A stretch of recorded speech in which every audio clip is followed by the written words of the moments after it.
naman ang pag-uusapan natin sa video natin ito mga boss, tungkol naman sa mga object dito sa AutoCAD na hindi na kailangan gawin, no? Kagaya ng mga furnitures, yung mga landscape drawing, no? Meron na mga built-in dito sa AutoCAD, at kung halimbawa wala namang built-in, pag-usapan din natin na gumawa ng mga blocks. Napaka-importante niyan mga boss sa paggawa ng plano para bumilis, no? Yung paggawa natin ng plano, hindi na tayo magdo-drawing pa ng mga furnitures, no? At iba pang mga parts ng plano. Kaya lang mga boss, kung bago pa lang kayo sa maliit pa lang nating channel, huwag nyo po muna sanang kalimutang pindutin yung subscribe. Pero isama nyo na rin po yung like at saka notification bell. Ngayon, pag-usapan na natin yung mga blocks na yan. Dito mga boss, meron tayong makikita sa insert na ito, no? So, pindutin lang natin yung insert. Pagkatapos makikita natin dito, merong arrow dito, no? So, click lang natin. Hanapin natin dito yung recent block. Ito yung mga yon, no? Tapos meron ding current, no? Ito yung mga yon. Makikita natin dito, ang dami, no? Hindi na natin kailangan i-drawing yung mga ito, at pwede rin tayong magdagdag, no? Ng mga makikita natin dito. Halimbawa na lang natin yung kotse, no? Kung ayaw nating mag-drawing ng kotse, nakikita natin itong car na ito, i-drag lang natin. Lalabas na dito yan, no? Ito yan, no? Ayan yung car. Sipin natin kung gaano katagal, no? Kung gagawa pa tayo ng mga yan, no? So, ngayon kung napapansin nyo, pag sinelect ko siya, one entity siya, buo siya, para mahiwa-hiwalay siya, i-explode lang natin mga boss, no? O select lang natin, tapos type lang natin yung X, tapos para ma-explode siya, no? Ayun yan. Ngayon, pwede nang hiwa-hiwalay ito, oh. Kung gusto nating palitan yung kulay niya, pwede na, no? Kasi pag hindi naka-explode, hindi natin mapapalitan ng kulay, no? So, ito yung mga yon. So, napaka-importante nito, no? Kung gagawa tayo ng plano, hanapin lang natin yung mga blocks na yan, no? Halimbawa, itong mga furniture, no? Tingin lang tayo rito, napakarami yan, no? So, pipili lang tayo, explore nyo lang, no? So, halimbawa, itong mga ito, i-drag nyo lang, click and drag, no?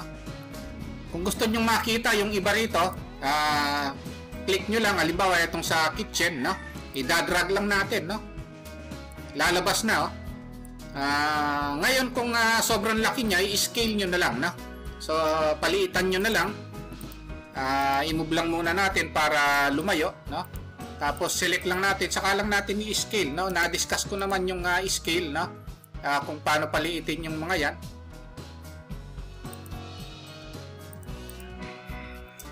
Ngayon, kung gusto nyong tumingin pa sa iba rito, meron naman dito, o i-drag nyo na lang.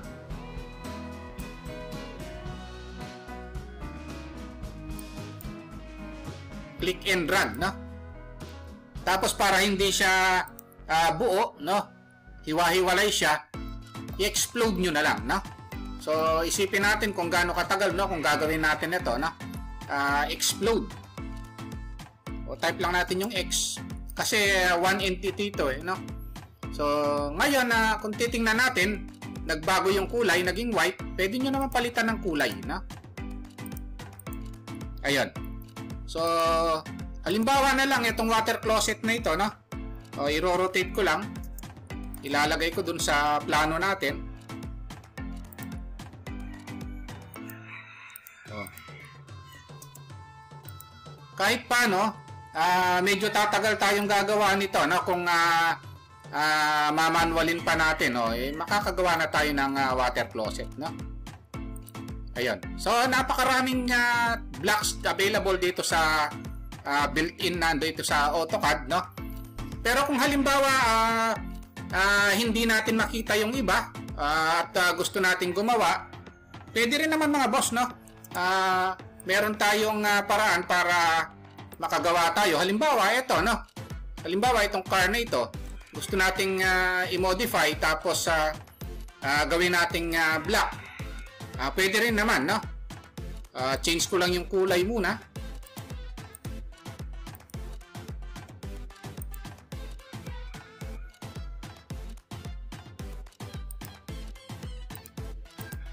Pagkatapos, pag na-edit nyo na, pwede nyo uling gawing black, no? Merong command dito, ito yun, no? Yung nasa insert siya. Tapos ito, create black, oh. Dalawa yan. Merong create black, merong write black, no? So, itong write black na save ito sa folder, no? Pero ito naman, yung create black, dito lang siya pupunta, no? Hindi siya masasave sa folder, no? So, kung halimbawa dito lang, click natin yung create black, tapos lagyan lang natin ng name, no? O halimbawa, lagyan ko siya ng name, car 2, no? Tapos sa base point natin, ito pick point sa itong button na ito. Kung i-insert ko siya, dito ko siya hawakan. Ayun, no? Tapos click natin itong select object button na ito, i-select lang natin. Ito na siya. Then yung okay lang natin, no? Ayun, so naging black na ito, no? So ito siya, oh. Lumalabas siya rito, no? So every time na gusto nating i-insert yan, save lang natin, no? Pwede na nating i-insert yan. So i-drag nyo lang. Ayan, no? So pwede nyong i-modify pagkatapos sa gawin yung black, no? So madadagdag na siya rito. Ito namang nandito, kung ayaw nyo na, pwede nyo namang i-delete, no? Remove from recent list, pwede naman yan, no? So every time nagagawa kayo ng bago, lalabas siya rito, no? So ayun yung kagandahan na i-explore nyo na lang kung alin yung gagamitin nyo rito, no? Mapa electrical siya, mechanical, tapos architectural, no? O tapos yung ibang mga doors, windows, hindi nyo na kailangan gawin, no? Pati nga yung mga beam, oh. Mga furnitures. Ngayon kung wala siya rito, gagawa na lang kayo ng black, no? Gaya ng ginawa natin kanina, yung create black button, no? Kung nandito naman, i-drag nyo na lang. And then kung maliit siya o malaki, pwede nyo siyang i-scale, no? SC for scale, no? Ayan, no? Tansyahin nyo na lang. Ayan, no? Kaya kung gusto niyo ng palitan ng kulay, i-explode nyo siya, no?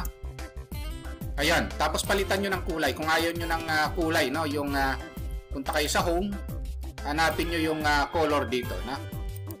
Ayan.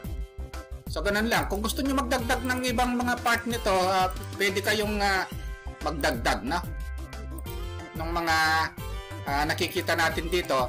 And then, kung gusto nyo i-gawin black din, no? Itong ginawa nyong plans na ito, minodify nyo, i-black nyo uli, no?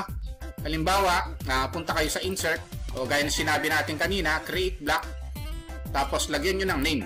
O, halimbawa, plants 3, no? Tapos pick points kung saan nyo i-insert, tapos select object syempre, no? Then yung okay nyo lang, madadagdag na siya rito, no? Tingnan nyo sa taas, eto na siya, no? Every time na gusto nyong gamitin, no? Na modify na siya. Ayan, no? I-scale nyo na lang. So ayun yung kagandahan, no, ng mga blocks, no. Ang laking tulong nito sa actual job. Hindi nyo na mamanualin o iisa-isahin gawin, no. Pili na lang kayo rito at kung hindi nyo makita rito, gawa kayo ng block or create block kayo gaya ng diniscuss natin, no. Ngayon kung ayaw nyo sobrang dami, no, ng nakalagay dito, pwede nyo i-click yung mga dati nyong ginawa tapos i-remove nyo lang, no. Ayun, so nawala siya, no? Ayan yung topic natin ngayon dito sa AutoCAD, itong pag-create ng block at saka pag-insert ng block. Okay, ayun lang mga boss, no? Kung nagustuhan nyo itong video natin, Huwag niyo po sanang kalimutang pindutin muna no, yung subscribe dito sa maliit pa lang nating channel. Isama nyo na rin po yung like at saka notification bell. Thank you very much at God bless po sa inyong lahat.